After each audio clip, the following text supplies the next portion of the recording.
The Nameless City. By H.P. Lovecraft. There are nights, I wander around the archive missing old friends and people I have met. Last night I found a folder from a long-lost friend and society member Robert Drake.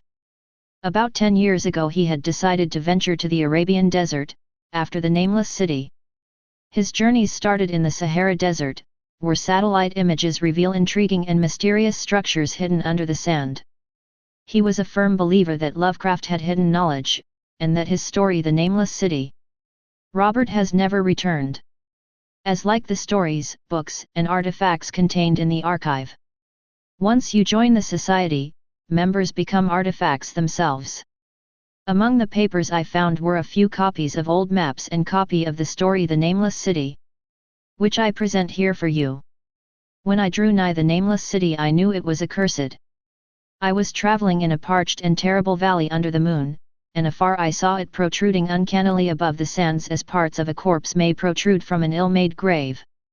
Fear spoke from the age-worn stones of this hoary survivor of the deluge, this great-grandmother of the eldest pyramid, and a viewless aura repelled me and bade me retreat from antique and sinister secrets that no man should see, and no man else had ever dared to see. Remote in the desert of Araby lies the Nameless City, crumbling and inarticulate, its low walls nearly hidden by the sands of uncounted ages. It must have been thus before the first stones of Memphis were laid, and while the bricks of Babylon were yet unbaked. There is no legend so old as to give it a name, or to recall that it was ever alive, but it is told of in whispers around campfires and muttered about by grandams in the tents of sheiks, so that all the tribes shun it without wholly knowing why. It was of this place that Abdul al-Hazred the mad poet dreamed on the night before he sang his unexplainable couplet. That is not dead which can eternal lie. And with strange aeons even death may die. I should have known that the Arabs had good reason for shunning the Nameless City, the city told of in strange tales but seen by no living man, yet I defied them and went into the untrodden waste with my camel. I alone have seen it, and that is why no other face bears such hideous lines of fear as mine, why no other man shivers so horribly when the night wind rattles the windows. When I came upon it in the ghastly stillness of unending sleep it looked at me, chilly from the rays of a cold moon amidst the desert's heat. And as I returned its look I forgot my triumph at finding it, and stopped still with my camel to wait for the dawn. 4 hours I waited, till the east grew grey and the stars faded, and the grey turned to roseate light edged with gold. I heard a moaning and saw a storm of sand stirring among the antique stones though the sky was clear and the vast reaches of the desert still.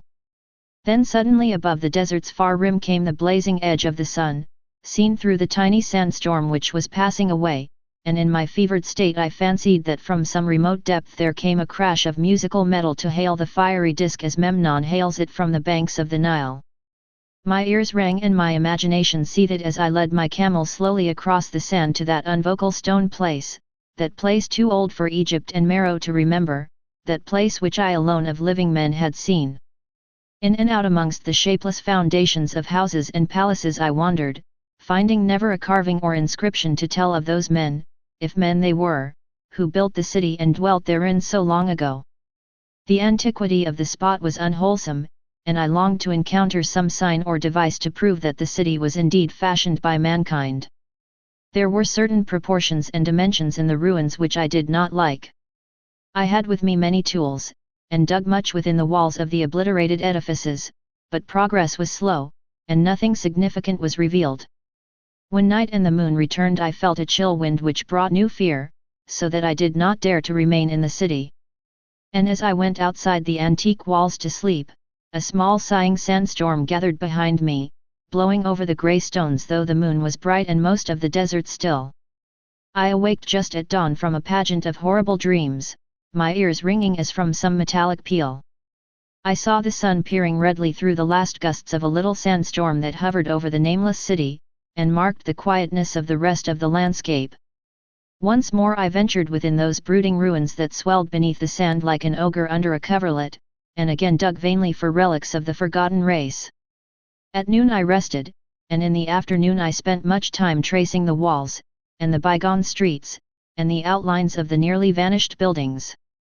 I saw that the city had been mighty indeed, and wondered at the sources of its greatness. To myself I pictured all the splendors of an age so distant that Chaldea could not recall it, and thought of Sarnath the Doomed, that stood in the land of Nar when mankind was young, and of Ib, that was carven of grey stone before mankind existed.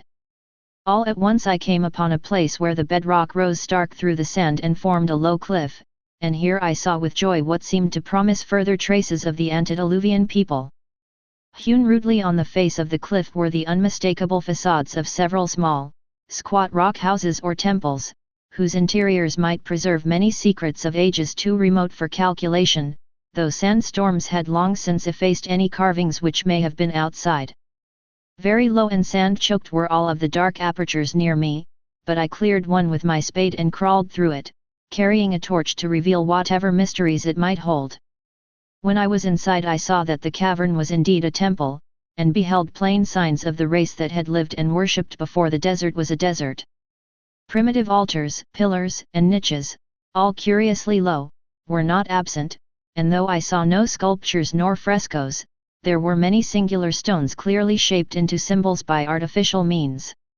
The lowness of the chiseled chamber was very strange, for I could hardly more than kneel upright, but the area was so great that my torch shewed only part at a time.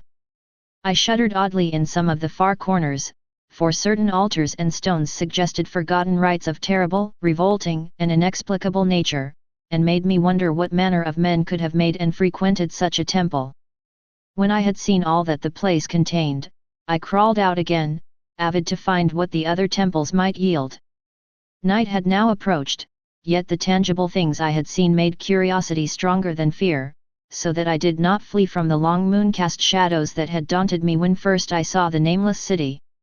In the twilight I cleared another aperture and with a new torch crawled into it, finding more vague stones and symbols, though nothing more definite than the other temple had contained. The room was just as low, but much less broad, ending in a very narrow passage crowded with obscure and cryptically shrines. About these shrines I was prying when the noise of a wind and of my camel outside broke through the stillness and drew me forth to see what could have frightened the beast. The moon was gleaming vividly over the primeval ruins, lighting a dense cloud of sand that seemed blown by a strong but decreasing wind from some point along the cliff ahead of me. I knew it was this chilly, sandy wind which had disturbed the camel, and was about to lead him to a place of better shelter when I chanced to glance up and saw that there was no wind atop the cliff. This astonished me and made me fearful again, but I immediately recalled the sudden local whines I had seen and heard before at sunrise and sunset, and judged it was a normal thing. I decided that it came from some rock fissure leading to a cave, and watched the troubled sand to trace it to its source, soon perceiving that it came from the black orifice of a temple a long distance south of me, almost out of sight. Against the choking sand cloud I plodded toward this temple, which as I neared it loomed larger than the rest, and shewed a doorway far less clogged with caked sand. I would have entered had not the terrific force of the icy wind almost quenched my torch. It poured madly out of the dark door, sighing uncannily as it ruffled the sand and spread about the weird ruins. Soon it grew fainter and the sand grew more and more still, till finally all was at rest again, but a presence seemed stalking among the spectral stones of the city, and when I glanced at the moon it seemed to quiver as though mirrored in unquiet waters. I was more afraid than I could explain, but not enough to dull my thirst for wonder, so as soon as the wind was quite gone I crossed into the dark chamber from which it had come. This temple, as I had fancied from the outside, was larger than either of those I had visited before, and was presumably a natural cavern, since it bore wines from some region beyond. Here I could stand quite upright, but saw that the stones and altars were as low as those in the other temples. On the walls and roof I beheld for the first time some traces of the pictorial art of the ancient race, curious curling streaks of paint that had almost faded or crumbled away, and on two of the altars I saw with rising excitement a maze of well-fashioned curvilinear carvings.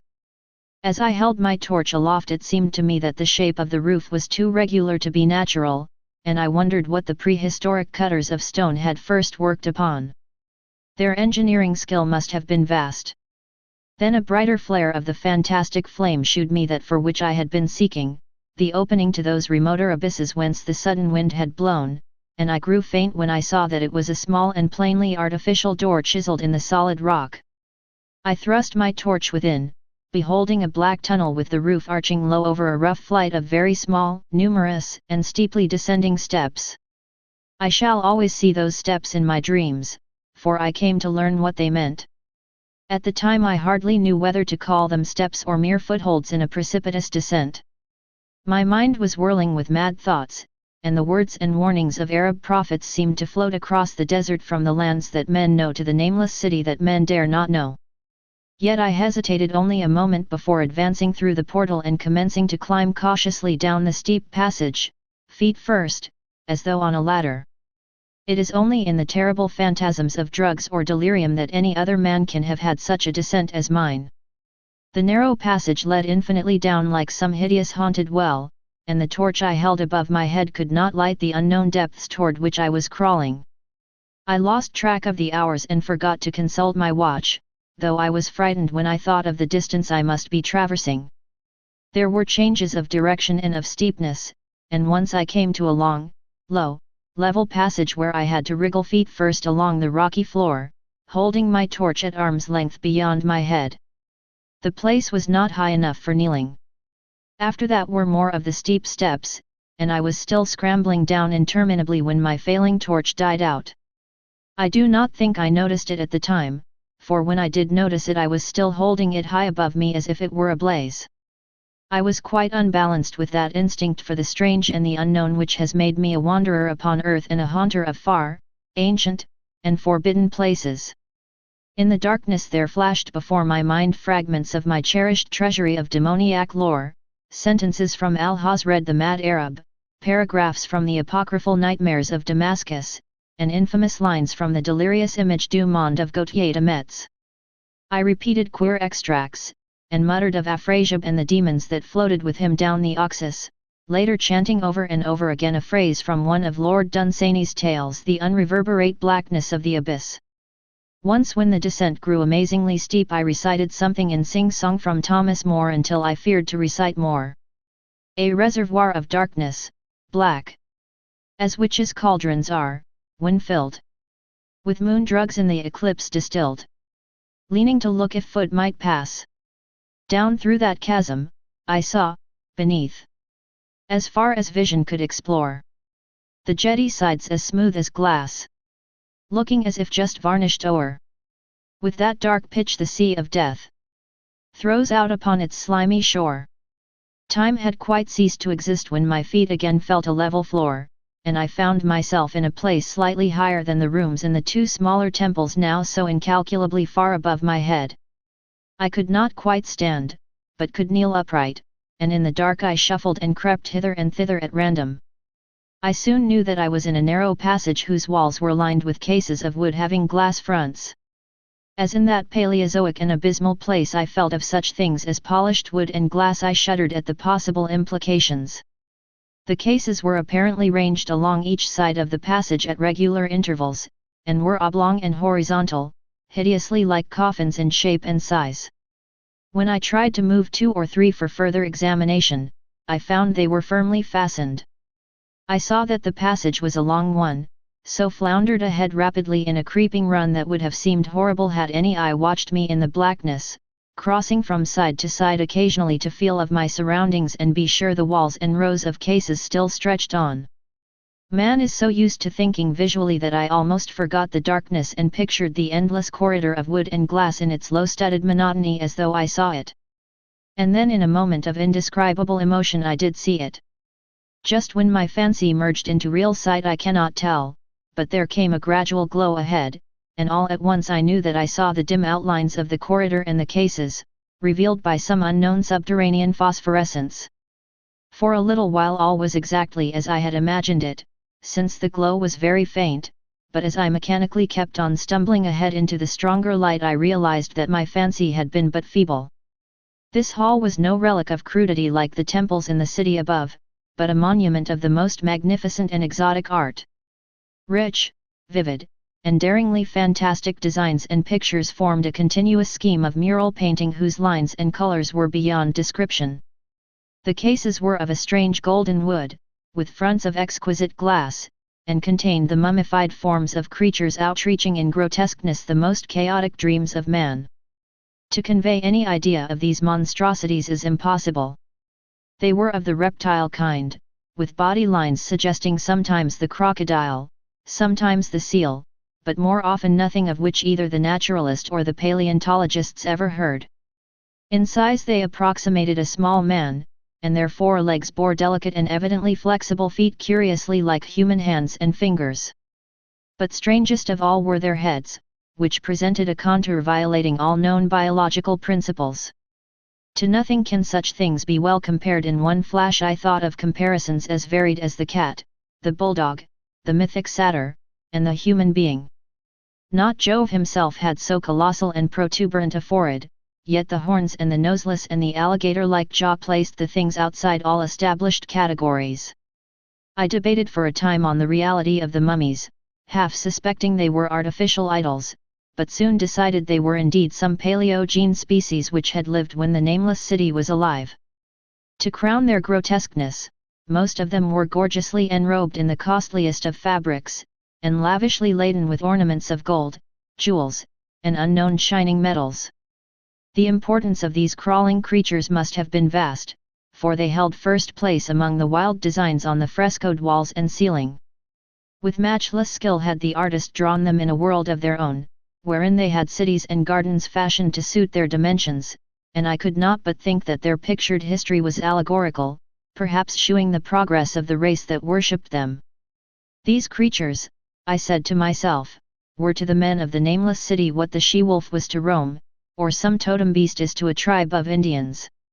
Holding this view, I thought I could trace roughly a wonderful epic of the Nameless city, the tale of a mighty sea-coast metropolis that ruled the world before Africa rose out of the waves, and of its struggles as the sea shrank away, and the desert crept into the fertile valley that held it. I saw its wars and triumphs, its troubles and defeats, and afterward its terrible fight against the desert when thousands of its people, here represented in allegory by the grotesque reptiles, were driven to chisel their way down through the rocks in some marvelous manner to another world whereof their prophets had told them. It was all vividly weird and realistic, and its connection with the awesome descent I had made was unmistakable. I even recognized the passages. As I crept along the corridor toward the brighter light, I saw later stages of the painted epic, the leave-taking of the race that had dwelt in the Nameless city and the valley around for 10 million years, the race whose souls shrank from quitting scenes their bodies had known so long, where they had settled as nomads in the earth's youth, hewing in the virgin rock those primal shrines at which they never ceased to worship.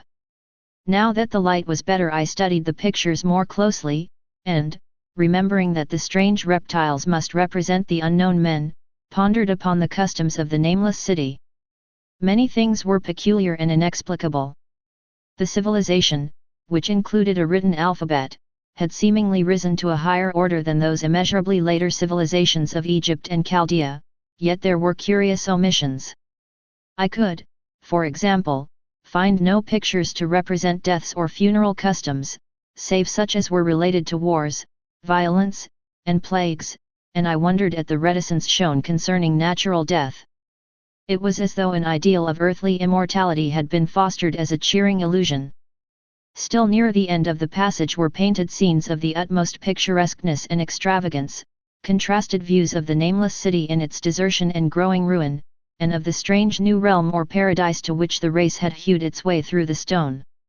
In these views the city and the desert valley were shown always by moonlight, a golden nimbus hovering over the fallen walls and half revealing the splendid perfection of former times, shown spectrally and elusively by the artist. The paradisiac scenes were almost too extravagant to be believed, portraying a hidden world of eternal day filled with glorious cities and ethereal hills and valleys. At the very last I thought I saw signs of an artistic anticlimax. The paintings were less skillful, and much more bizarre than even the wildest of the earlier scenes. They seemed to record a slow decadence of the ancient stock, coupled with a growing ferocity toward the outside world from which it was driven by the desert. The forms of the people always represented by the sacred reptiles appeared to be gradually wasting away, though their spirit as shown hovering about the ruins by moonlight gained in proportion. Emaciated priests, displayed as reptiles in ornate robes, cursed the upper air and all who breathed it, and one terrible final scene shewed a primitive-looking man, perhaps a pioneer of ancient Irem, the city of pillars, torn to pieces by members of the elder race. I remembered how the Arabs fear the nameless city, and was glad that beyond this place the grey walls and ceiling were bare. As I viewed the pageant of mural history, I had approached very closely the end of the low-ceiled hall, and was aware of a great gate through which came all of the illuminating phosphorescence. Creeping up to it, I cried aloud in transcendent amazement at what lay beyond, for instead of other and brighter chambers there was only an illimitable void of uniform radiance, such as one might fancy when gazing down from the peak of Mount Everest upon a sea of sunlit mist. Behind me was a passage so cramped that I could not stand upright in it, before me was an infinity of subterranean effulgence. Reaching down from the passage into the abyss was the head of a steep flight of steps, small numerous steps like those of the black passages I had traversed, but after a few feet the glowing vapors concealed everything. Swung back open against the left-hand wall of the passage was a massive door of brass, incredibly thick and decorated with fantastic bas-reliefs, which could if closed shut the whole inner world of light away from the vaults and passages of rock. I looked at the steps, and for the nonce dared not try them. I touched the open brass door, and could not move it. Then I sank prone to the stone floor, my mind aflame with prodigious reflections which not even a death-like exhaustion could banish. As I lay still with closed eyes, free to ponder, many things I had lightly noted in the frescoes came back to me with new and terrible significance: scenes representing the nameless city in its heyday, the vegetation of the valley around it, and the distant lands with which its merchants traded. The allegory of the crawling creatures puzzled me by its universal prominence, and I wondered that it should be so closely followed in a pictured history of such importance. In the frescoes the nameless city had been shown in proportions fitted to the reptiles. I wondered what its real proportions and magnificence had been, and reflected a moment on certain oddities I had noticed in the ruins. I thought curiously of the lowness of the primal temples and of the underground corridor, which were doubtless hewn thus out of deference to the reptile deities there honored, though it perforce reduced the worshippers to crawling. Perhaps the very rites had involved a crawling in imitation of the creatures. No religious theory, however, could easily explain why the level passage in that awesome descent should be as low as the temples or lower, since one could not even kneel in it. As I thought of the crawling creatures, whose hideous mummified forms were so close to me, I felt a new throb of fear. Mental associations are curious, and I shrank from the idea that except for the poor primitive man torn to pieces in the last painting, mine was the only human form amidst the many relics and symbols of primordial life. But as always in my strange and roving existence, wonder soon drove out fear, for the luminous abyss and what it might contain presented a problem worthy of the greatest explorer. That a weird world of mystery lay far down that flight of peculiarly small steps I could not doubt, and I hoped to find there those human memorials which the painted corridor had failed to give. The frescoes had pictured unbelievable cities, hills, and valleys in this lower realm, and my fancy dwelt on the rich and colossal ruins that awaited me. My fears, indeed, concerned the past rather than the future. Not even the physical horror of my position in that cramped corridor of dead reptiles and antediluvian frescoes, miles below the world I knew and faced by another world of eerie light and mist, could match the lethal dread I felt at the abysmal antiquity of the scene and its soul. An ancientness so vast that measurement is feeble seemed to leer down from the primal stones and rock-hewn temples in the nameless city, while the very latest of the astounding maps in the frescoes shewed oceans and continents that man has forgotten, with only here and there some vaguely familiar outline of what could have happened in the geological eons since the paintings ceased and the death-hating race resentfully succumbed to decay. No man might say. Life had once teemed in these caverns and in the luminous realm beyond. Now I was alone with vivid relics, and I trembled to think of the countless ages through which these relics had kept a silent and deserted vigil. Suddenly there came another burst of that acute fear which had intermittently seized me ever since I first saw the terrible valley and the nameless city under a cold moon, and despite my exhaustion I found myself starting frantically to a sitting posture and gazing back along the black corridor toward the tunnels that rose to the outer world. My sensations were much like those which had made me shun the nameless city at night, and were as inexplicable as they were poignant. In another moment, however, I received a still greater shock in the form of a definite sound, the first which had broken the utter silence of these tomb-like depths. It was a deep, low moaning, as of a distant throng of condemned spirits, and came from the direction in which I was staring. Its volume rapidly grew, till soon it reverberated frightfully through the low passage, and at the same time I became conscious of an increasing draught of cold air, likewise flowing from the tunnels in the city above. The touch of this air seemed to restore my balance, for I instantly recalled the sudden gusts which had risen around the mouth of the abyss each sunset and sunrise, one of which had indeed served to reveal the hidden tunnels to me. I looked at my watch and saw that sunrise was near, so braced myself to resist the gale which was sweeping down to its cavern home as it had swept forth at evening. My fear again waned low, since a natural phenomenon tends to dispel broodings over the unknown. More and more madly poured the shrieking, moaning night wind into that gulf of the inner earth. I dropped prone again and clutched vainly at the floor for fear of being swept bodily through the open gate into the phosphorescent abyss. Such fury I had not expected, and as I grew aware of an actual slipping of my form toward the abyss I was beset by 1,000 new terrors of apprehension and imagination. The malignancy of the blast awakened incredible fancies. Once more I compared myself shudderingly to the only other human image in that frightful corridor, the man who was torn to pieces by the nameless race, for in the fiendish clawing of the swirling currents there seemed to abide a vindictive rage all the stronger because it was largely impotent. I think I screamed frantically near the last. I was almost mad, but if I did so my cries were lost in the hell-born babel of the howling wind wraiths. I tried to crawl against the murderous invisible torrent, but I could not even hold my own as I was pushed slowly and inexorably toward the unknown world. Finally reason must have wholly snapped, for I fell to babbling over and over that unexplainable couplet of the mad Arab Al-Hazred, who dreamed of the nameless city that is not dead which can eternal lie. And with strange aeons even death may die. Only the grim brooding desert gods know what really took place, what indescribable struggles and scrambles in the dark I endured, or what Abaddon guided me back to life, where I must always remember and shiver in the night wind till oblivion or worse claims me.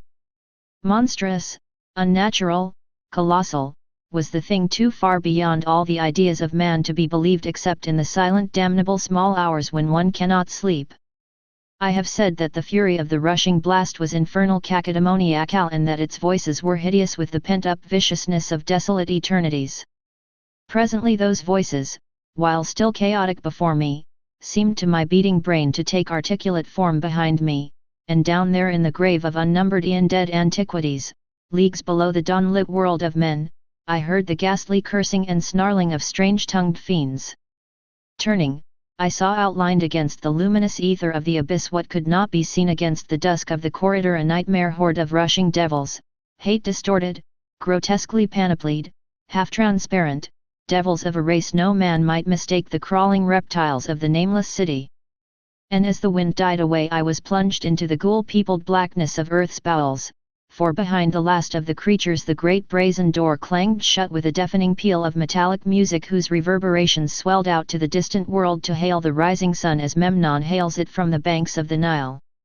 Stay paranoid, my friends.